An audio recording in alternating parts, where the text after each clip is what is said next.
It's Froggy here.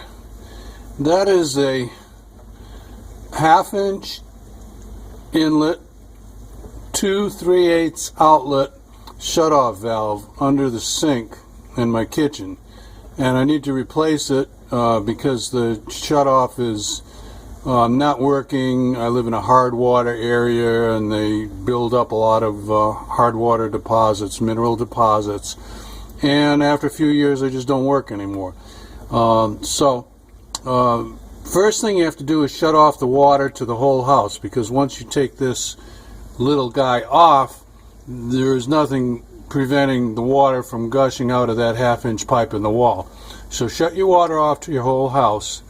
And now I've done that already.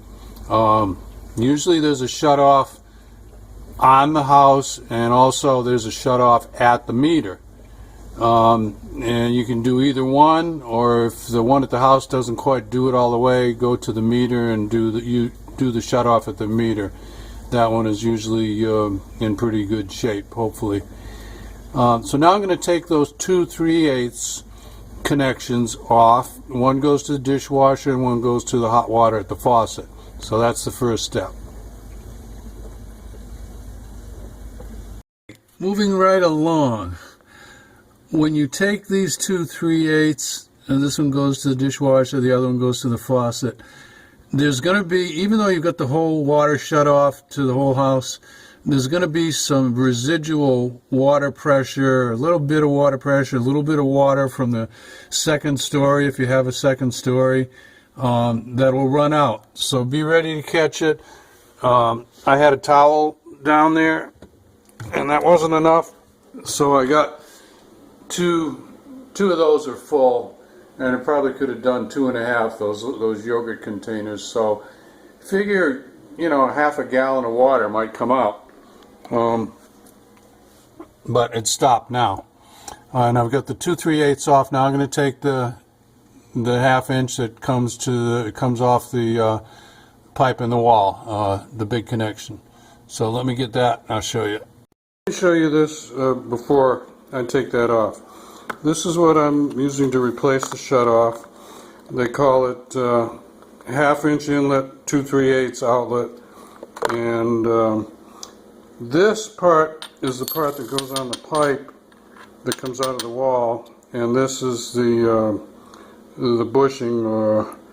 Those are going to stay on the pipe, so you can discard these. You won't need them unless there's damage. If there's damage, you will have to get a special tool to pull this. It's a compression fitting, to pull it off the wall and to put the new one on. And you have to do that without damaging the pipe. Otherwise, then you got a bigger problem, because you got to replace the pipe, I guess. Anyway, I think I'm going to be good. I'm going to go under and take that off now. Okay, I got that off. I had to use 2 crescent wrenches, and I had to, here's how I got a grip on it, because you can't get at the flats on the piece because there's 2 3/8 outlets. So I put the wrench over one of the outlets and then to the flat on the bottom, and then the other wrench on the nut. The nut, remember I told you, the nut stays on the wall along with that little compression sleeve. Now I'm going to try the new piece and see if the pipe is good. It looks good. It's not bent or anything. I'm going to take some that green scrubby stuff and clean it off before I put the new one on there. So successful so far. Here's a side by side, the old one and the new one, and I just wanted to show you that that's what I'm going to discard. And in my case also, these 2 nuts and their respective compression fittings I'm going to discard, because the hose that goes to the dishwasher and the hose that goes to the faucet, they already have a captured nut on them, so I won't need that with its little sleeve. Whoop, Sleeve is in there. There's the sleeve. And I won't need the other one either. So just wanted to show you that. A lot of parts that we're throwing away that we just paid for. So there's that little green scrubby stuff, and there's some steel wool. I'm going to use the steel wool because I think it's a little finer, actually. And I'm going to clean up all around here. I'll push that back. There's the compression sleeve right there. I'm going to clean up around that. Just like this.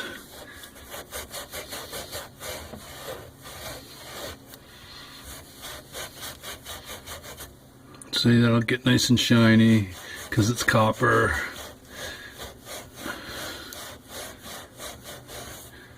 Okay. Make sure you clean the backside of this compression sleeve, because that against the nut is what's actually going to seal the water. Okay? Backside and both sides. There's not much you can do about the nut, but the nut should be okay. Try and show you a little bit here. Right in the center of the screen there, right in the center of the fitting, you can see the piece that actually seals off the water. When you turn this shut-off knob, that moves towards you, towards the camera, and seals off. And that's what gets bad right there. And also corrosion. Even though they use plastic here, you can't really easily turn this. I don't know if you could maybe take it apart and clean it up and get it to work again, but there you can see pretty good inside there. That black, it's probably black rubber. I'm thinking could be plastic, but maybe rubber, that shuts off the water. So if that's damaged because of the hard mineral deposits or scored or anything, then you'll never get a complete shut-off. So I don't really know anybody who takes these apart and tries to repair them. You just throw it away and get a new one. But I wanted to show you that little shut-off area, just a little detail. So I tightened that up. I put the wrench back there. I could get two of the flats back there. I didn't want to put the wrench on this because this has got to seal. And I shut it off, and now I'm going to turn the water on and see if it drips or not. If it doesn't drip, then pretty much done. Just have to reconnect the dishwasher and the faucet and then open it up and make sure it doesn't leak here and here. Well, actually 1, 2, 3, 4 places it can leak. So let's turn the water on and try it. I'll tell you what happened. Froggy had a little bit of a surprise here. When I turned the water on, I had this one, the hot water, shut off, but I had the cold water on, and with the cold water on, there is, with my particular faucet, I won't go into the details, but there's like an open circuit between this cold water right here. This one, cold water, goes up to the faucet and comes back down this hot water one. So I had a spraying, I had the hot water, I had water spraying. Anyway, shut it off real quick. I'm gonna now, well, there's two ways I could test it. I can shut this off, and I think I'll do that actually. I'll shut that off, or I could connect this hot water one to my new valve. But I'm gonna try shutting this one off because this one shuts off okay. It's been replaced.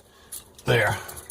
That's off. It's a quarter turn off. This one is the kind that you just crank on it. They don't have to match. It doesn't really matter. Now I'm going to try the water again and see if I've got any leaks. Here, I'm really just looking here and here at the stem, which you can't see now, but I've got my finger on the stem. There's a little compression fitting there that you can tighten up on if you've got a drip there. So let's try this again. Okay, everything's wide open, pressure to the house, and there's no leaks here and none there. So let me open this one and see how that goes. Let's see. No. That's going to give me the same problem. I have to connect this. So, no. Alright, let me connect up the faucet and the dishwasher. Okay, everything's looking pretty dry. Everything's turned on. And I'm going to call it done. So that is how you replace a shutoff with 2 outlets underneath your kitchen sink or anywhere else you have a shutoff with 2 outlets. If this helped you out, give me a thumbs up or a like. You want more from Froggy, subscribe to my channel, and you guys and gals have a great weekend. It's raining here in Southern California in July. How about that? Anyway, I hope we have a wet winter because we're in a drought, so we need it. Take care. See you later. Bye-bye.